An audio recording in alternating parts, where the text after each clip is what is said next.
This is another episode of Standup Comedy, your host and MC, celebrating 40-plus years on the fringe of show business.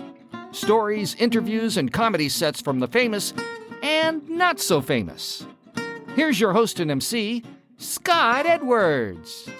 Hi, and welcome to this week's podcast. I have something extra special for you. I've taken one of the TV shows I produced back in 1987, and I'm going to present it to you as it aired on TV.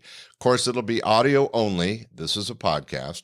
And you'll get a chance to hear three terrific comics as they appeared live on stage for this TV show. I'm going to try to bring it unedited the way it was played on TV. Closing the show, a very talented headliner. He used to be a lawyer and turned into a comic. Imagine that. Al Lubel. You've seen him on Evening at the Improv, and he has had a couple visits on the Letterman Show. We'll talk about that later. In the featured position, very talented young lady. She's like my little sister. You've heard her before on the show. This is one of her sets for the TV show, Lynn Stobener. But to get things started, we have a terrific headliner.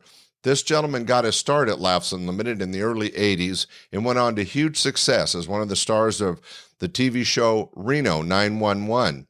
In fact, they're about to release the second movie based on that TV show, and he's starring in that, Reno 911. Keep an eye out for it.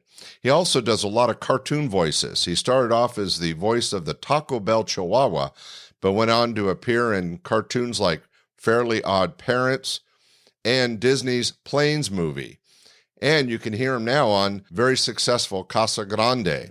He was also done a couple movies. His voice was featured in the movie Happy Feet.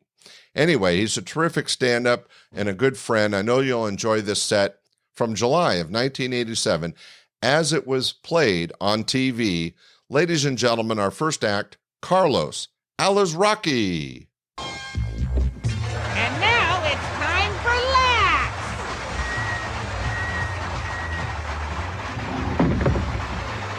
Now here's your host, Scott Edwards. Good evening, ladies and gentlemen. Welcome to another week at Laughs. We got a great show coming up for you. Right now, it's wanting a big round of applause. We have some great comedy coming from a comic impressionist from right here in Sacramento. I think you'll enjoy them. You guys are ready, right? Big round of applause, Carlos Alazraqui.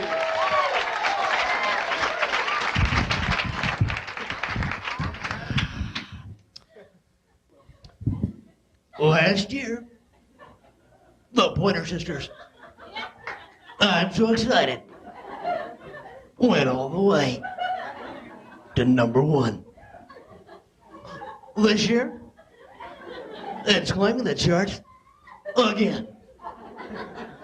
Thanks to that crazy old man from the David Letterman Show. Here he is to sing, I'm so excited, Mr. Larry Bud Melman. I'm so excited. And I just can't hide it. I am about to lose control. And I think I like it. Larry Bud Melman there for you, ladies and gentlemen. All right, yeah. All right, what the heck? I was kind of a rowdy kid when I was young. Me and my brother, we got way out. We did some crazy things. Like, my mom would come in, we'd be fooling around. You kids cut out that horseplay. Ow, Mom, Timmy's nailing metal shoes to my feet. Ow, ow. Yeah. Yeah, we were rowdy, man. We were never guys, me and my brother, that got stoned on the weekends, you know. And they made excuses for their lack of behavior. Like, you ask them to do things, it's like, hey, Fred, let's go to the park.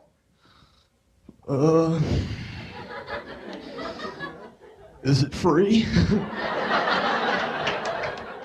No way. No, we were always like the Asian culture, because I admired the Asian culture, because they're so full of life, you know. Everything they do is all the martial arts, from tennis to shopping. Oh, it's a big store, vacancy. Oh, look at all the burgers here today. It's a red taxi. They get into it. It's great, you know. It's like they play a simple game of ping pong. It's 25-25. We play a tiebreaker too. 10,000.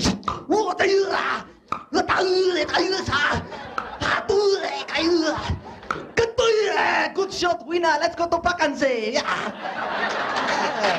like that. I think that's great, you know, because you get Fred and Stu playing the same game on a Friday night. It's like, play some pong, dude? Is it free? Sure, serve it up, dude.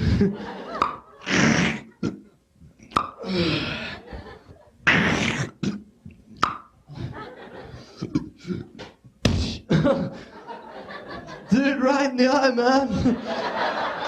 Sammy Davis Jr. Ball underneath the table. Can you get it? What? No, man, I can't get it. How about you? Dude, I can't even scope it, man. So what?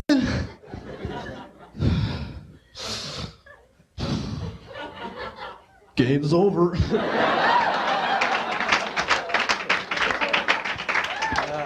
I like doing that bit. Kind of gets the saliva going. I feel like Carol Channing. Right? She did. She had that saliva problem when she started out, and went on through it with the years. You know, she actually had a roadie travel with her, a dental assistant on the road, and kind of helped her out during the songs. It was kind of like.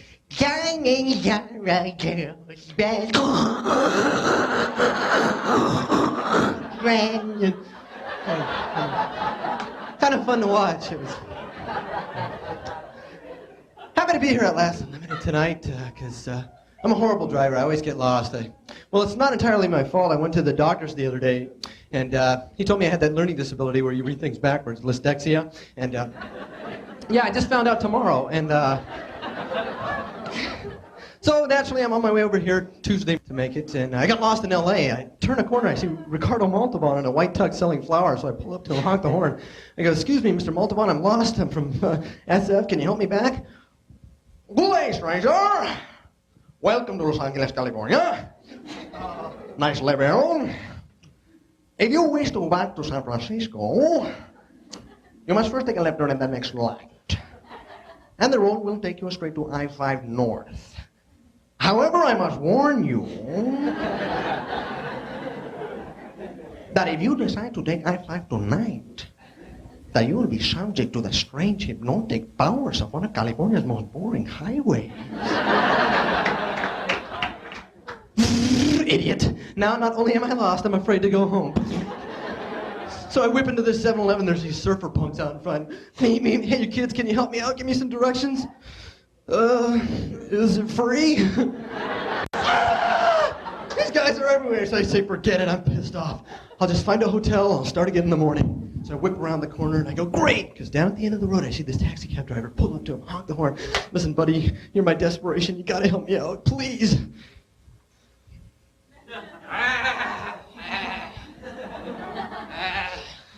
"Boy, are you pretty lucky you found me. Because I happen to know L.A. like the back of my hand. It was there yesterday. All right, you wanna go? You wanna go? You wouldn't happen to know where we are right now, would you?" Thanks very much. Have fun with the rest of the show. Carlos Alazraqui. We hope you like that.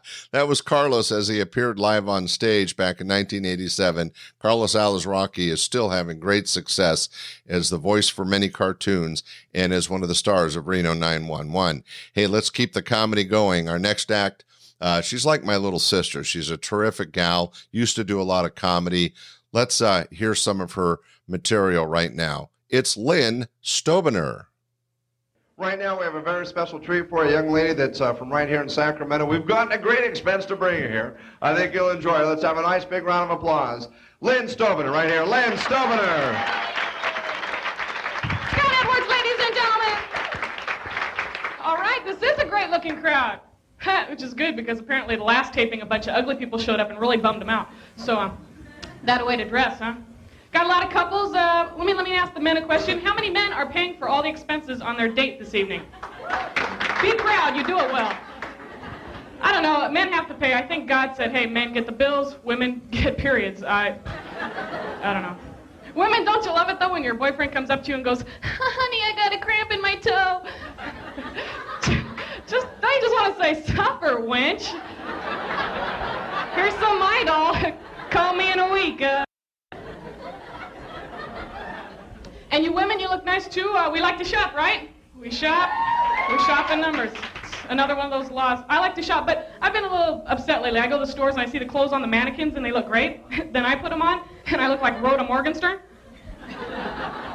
I guess for the clothes to look good, you have to have that pull up the rear kind of thing, I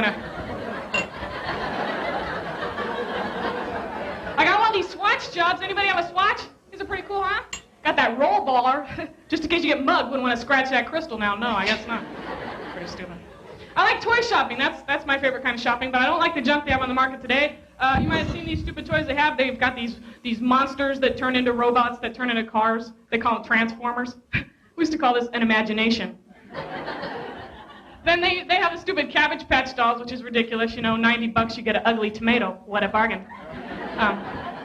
And then they had the regular Cabbage Patch. Then they had the preemies. They had the handicapped Cabbage Patch dolls. This was in People magazine. It's a true story. And this year's newest model is the abducted Cabbage Patch doll. You don't even get a doll. All you do is get a milk carton with a picture of it, and it's. I bought that one. I like the games I used to get when I was a kid. Games like Operation. That was a cool game, huh? Made you a little neurotic, though, you know. Sorry, but. We hooked up my game to my grandfather's pacemaker and zapped it on purpose. Sorry, Gramps. Etch-a-Sketches, those were a cool game, yeah. I used to hate it, though, because I'd spend all day with a real technical drawing, and my brother would come over and go, that's great, and erase it. Oh. Twister. I had Twister. That was a cool game. My sister actually lost her virginity during that game. That was kind of wild. Some of the women can relate. That's pretty good. It was banned in Catholic schools. I don't know why.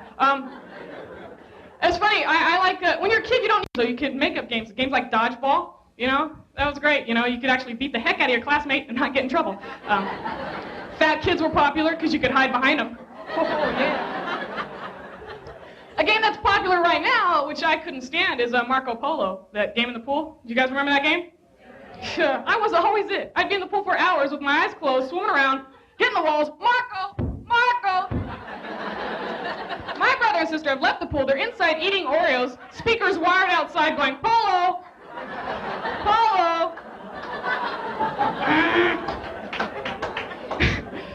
One more thing I gotta say before I go. Have you guys been to supermarkets lately? Oh, it's ridiculous. Can you believe it? They actually have seatbelts in the carts for the kiddies. Is there a problem with the kids being whipped out of the carts, cracking their heads on cans of SpaghettiOs? I don't know. Next thing you'll see airbags in the carts. That'll be gross. God forbid there's any of those Pinto cart cases. Gosh darn. Ron, we've got flames on aisle 9. SpaghettiOs everywhere. It's ugly. You guys have been a great crowd. Thanks for coming out. Good night. Lynn was so funny.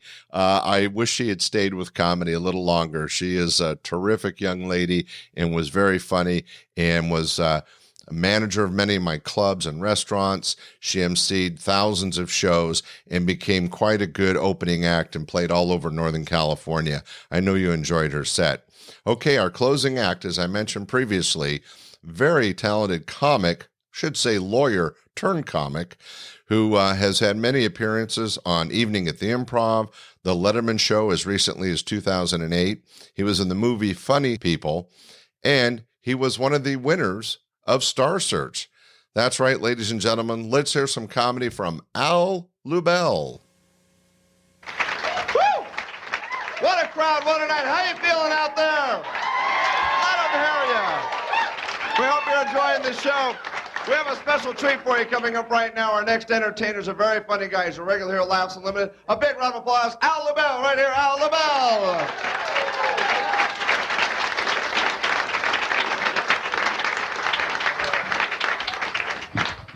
Thank you very much.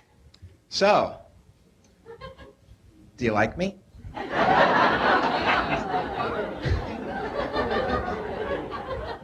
My name is Al. It wasn't always Al. It used to be Alan, but I shortened it because I was sick of people always going, oh, how do you spell it? With one L or two L's? Two L's. Ah, with an E or with an A? With an A. So I shortened it to Al. Now people come up to me, what's your name? Al. Is that short for Alan? So now I'm sick of it. I've compromised between them. What's your name? Allah. A big article in the paper today. You see the article in the paper said the fear of public speaking is the #1 fear in the country. It says it's even bigger than the fear of snakes. I don't believe that. Can you see some guy staggering through the desert? Oh no, a podium. I did my laundry today. I put $1 in the change machine. I got 4 quarters back. And I'm thinking, what kind of businessman came up with this machine? Is he looking for income? Can you see this guy at the end of each day? I broke even. I need more machines. We gotta branch out. So I'm an only child, and being an only child, everything that happened to me, my mother took way too seriously because I was her only kid. It was like, oh my God, he has a cold. Oh my God, he has a sore throat. Oh my God, if he goes, we have nothing. He must live. And I was really spoiled. And people always wonder why spoiled kids always talk in that spoiled kid voice. You know, like, okay, Mommy, I'm hungry. Get me a tuna fish sandwich now. Mommy, I'm watching TV. Come on my room. Channel 7 now. I hate my life. I have no self-respect, but you created me, so move! I must live. Mommy, get me a glass of lemonade. Now, Alan, what's the magic word? Presto! I must live. And it's not good, though, because I have such a negative attitude from being a spoiled kid. I want everything my way, and if it's not, I just hate the world, and I hate myself, I hate everything. You know, even my fantasies. I will ruin a fantasy negative in it. That will just destroy it. You know the typical fantasy? If you took the face on that chick, and you put it on the body of that chick, you'd have the perfect-looking woman. Well, I'm having a dream. I'm making love to this girl who literally has the face of Bo Derek on the body of Dolly Parton. And I'm just about to kiss her on the neck when I got really turned off because she still had the surgical scar. There's nothing perfect out there. It's just disgusting. But I got to see a spoiled only child in the supermarket today. His mother was paying for groceries, and the kid wanted a cookie, and his mother wouldn't give him a cookie, and the kid's going, Mommy, I want a cookie. Mommy, I said I want a cookie.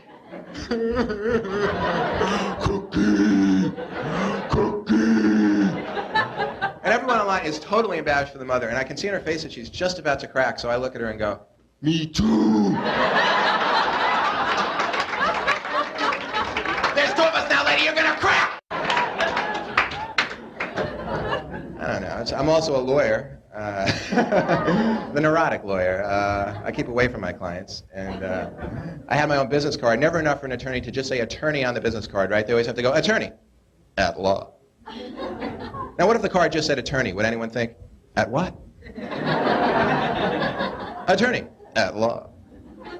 Do other occupations do this? Waiter, at Denny's. I went to law school in Miami, University of Miami, and I went undergrad there too.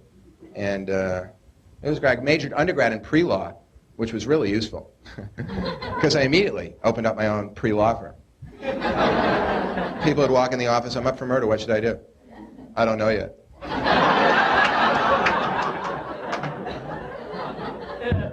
That gave my clients the blues. I love the blues, I love it a lot, except I think singers are overly pessimistic.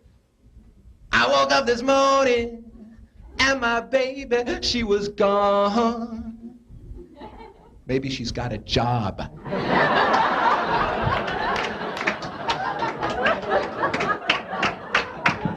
And blues singers refuse to finish words in songs, too. You ever notice that? They will not finish a lousy word. Man, I like beginnings, middles, ends, and things. I get kind of nervous when things don't. One time I saw Ella Fitzgerald on this Christmas special, and she was singing Jingle Bells. It was like,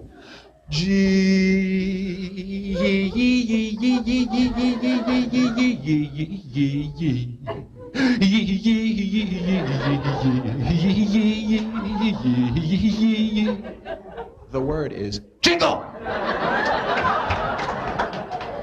And Christmas is over. I wrote a song for Whitney Houston. I did, but she changed. I believe the children are our future. Teach them well and let them lead the way. Show them that life is totally meaningless. Teach them to have no self-esteem. Compete with other people. Never look inside yourself if things are going bad. Don't try to get better. Just try to lower other people to your level. I decided long ago always to walk in somebody's shadow. Then if I fail miserably, I just blame the guy in front of me. Thank you very much.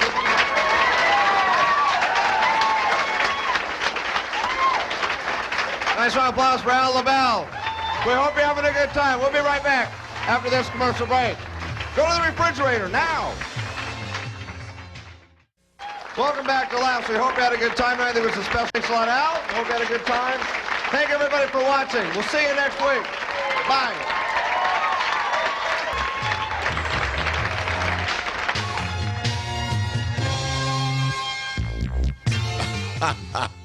That's Al Lubel. I'm sure you got an idea of the type of comedy he does and why he was one of the winners of Star Search. He's had a great career, and it was a lot of fun to feature him on our TV show back in July of 1987. Hey, that was our podcast for today. You got a chance to hear Carlos Alazraqui, Lynn Stobener, and closing the show, Al Lubel. Thanks for listening. We'll see you next week. Bye. We hope you enjoyed this episode of Stand-Up Comedy, Your Host and MC. For information on the show, merchandise, and our sponsors, or to send comments to Scott, visit our website at www.standupyourhostandmc.com. Look for more episodes soon and enjoy the world of stand-up comedy. Visit a comedy showroom near you.